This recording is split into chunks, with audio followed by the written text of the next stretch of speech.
আমি সুব্রত দাস, আমার ঘর করিমগঞ্জ। আমি আমার মারে নিয়ে গত বছর জুলাই মাস থেকে মারে নিয়ে গুয়াহাটিতে ট্রিটমেন্ট করাইতে আসলাম।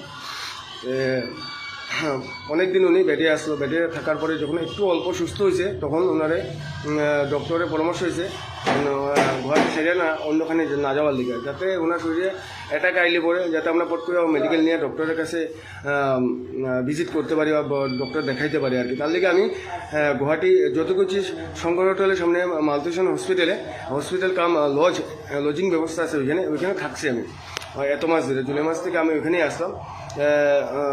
গত 15 তারিখ বিকাল্লা সন্ধ্যা 6 কোটিকার থেকে মারে হঠাৎ করিয়া পাওয়া যান না।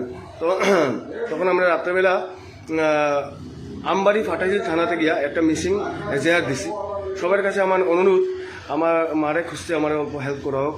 আমি আমাদের কমলাক্ষ দেবপুরকাস্ত MLA রাজুদা আজকে আমার সঙ্গে ইয়া গুয়াহাটিতে মিট করিয়া আশ্বাস দিয়ে উনি পুলিশ প্রশাসনের লগে দেখা করিয়া কথাবার্তা কইব, সব হেল্প করে। আপনারা একটু জনসাধারণ আমার একটু হেল্প করুন। আমার মা আমি অ্যাকচুয়ালি খুঁজে পাই না, কই আছে, গুয়াহাটিতে আছে না করিমগঞ্জ আছে না শিলচর আছে না কই আছে, আসামের বাইরে আছে, তো আমি ঠিক কিচ্ছু জানি না।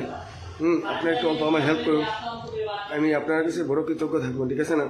আমি পাগল হয়ে আমি আমার মারে খুঁজে আর কিচ্ছু করার নেই।